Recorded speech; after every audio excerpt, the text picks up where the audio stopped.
সকাল সকাল চা না খেলে দিনটা যেন ঠিক শুরুই হতে চায় না। Hello everyone, good morning, this is Sumi, welcome back to my channel. কেমন আছো তোমরা সবাই? নিশ্চয়ই ভালো আছো, আমিও খুব ভালো আছি। দিনটা ছিল 8 অগস্ট 2023। সকাল সকাল এখানে গরম গরম পরোটা ভেজে নিচ্ছি।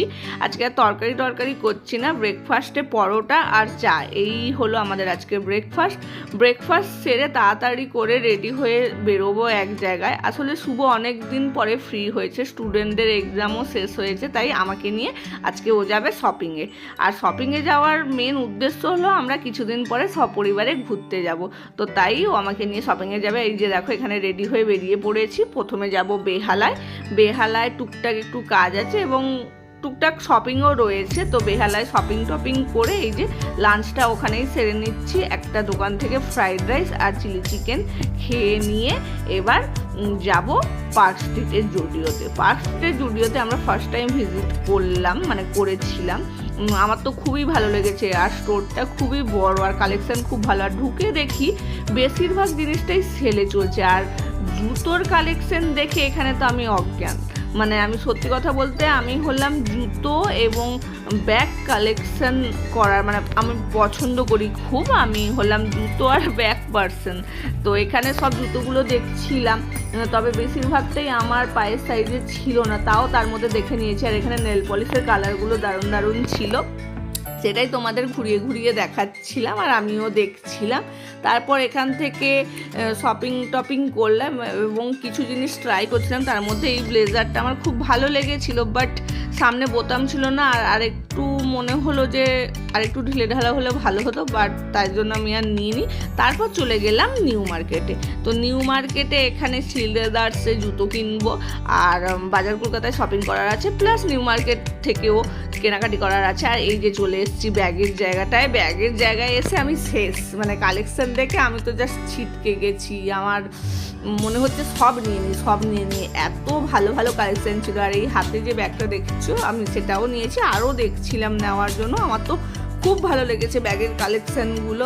নিউ মার্কেটে যাব আমি ব্যাগ কিনবো না, কানের দুল কিনবো না, সেটা তো হতেই পারে না। আর এখানে একটু সানগ্লাস কিনলাম, কিনে চারিদিকটা ঘুরে দেখছিলাম। সারা দিনটা শপিং করে আমরা ক্লান্ত হয়ে চলে এসেছি এই যে একটা খাওয়ার জায়গায়। এখানে ছোলা ভাটুরা নিয়ে খেলাম। আর বেশি ভিডিও করতে পারিনি, কারণ বাজার কলকাতা সিলেদার্সে আর করিনি এত ভিড়ের জন্য। তারপরে এই যে চলে এসেছি ধর্মতলার এই জায়গাটা। এখানে বাসের জন্য একটু ওয়েট করছিলাম, ভাবলাম অনেক দিন পরে বাসে যাব, বাট 1 ঘন্টা মতন দাঁড়িয়েও ওলা বুক করে তারপর চলে এলাম, কারণ বাড়িতে পুচকু ছিল। আর আস্তে আস্তে দেখো বৃষ্টিও শুরু হয়ে গেছে, তো তাড়াতাড়ি করে বাড়ি যাই।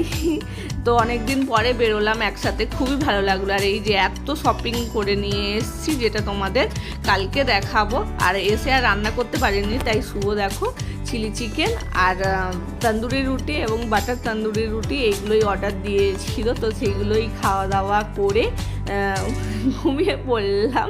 এবং পরের দিন সকালেতে উঠে দেখো আবার চা দিয়েই দিনটা শুরু করলাম। তো যাই হোক, চা দিয়ে দিনটা শুরু করার পর তারপর ব্রেকফাস্টে বানিয়েছিলাম পাস্তা। আর আজকে ওয়েদারটাও খুব ভালো ছিল, তো তাই গরম চিকেন চিজ পাস্তা বানিয়ে নিয়ে ব্রেকফাস্টটা সেরে নিলাম। তারপরে শুভে এনেছিল ইলিশ মাছ, তো ইলিশ মাছের ভাপা করেছিলাম, আর ইলিশ মাছের তেল দিয়ে একটা ওই চচ্চড়ি মতন করেছিলাম। তো এই যেহেতু কালকে সারাদিনই বলতে গেলে ভাত খাইনি, তো তাই আজকে তাড়াতাড়ি রান্না করে এই যে খেতে বসে গেলাম থালা গুছিয়ে। আর তোমরা তো জানো আমি এরকম থালায় খাবার গুছিয়ে সাজিয়ে ছবি তুলতে এবং খেতে দিতে কতটা ভালোবাসি, তাই এখানে কয়েকটা ছবি তুলে নিচ্ছিলাম। তারপর খাওয়া দাওয়া কমপ্লিট করে শুভ এনেছিল আইসক্রিম, সেটাই খাচ্ছিলাম। তো এই ব্লগটা তোমাদের কেমন লাগলো প্লিজ কমেন্ট করে জানিও। অনেক দিন পর দুজনে বেরোলাম, একসাথে শপিং করলাম, অনেকটা টাইম স্পেন্ড করলাম, খুব ভালো কাটলো। এর পরের পার্টেতে দেখাচ্ছি কি শপিং করেছি। তো এই ব্লগটা যদি ভালো লাগে তাহলে প্লিজ কমেন্ট করে জানিও, আর লাইক কমেন্ট শেয়ার করে আমার চ্যানেলটাকে সাবস্ক্রাইব করে আমার পাশে থেকো। ওকে, তো দেখা হবে নেক্সট ব্লগেতে, শপিং হলওয়ালা ব্লগেতে। তো ততক্ষণের জন্য টাটা, বাই বাই।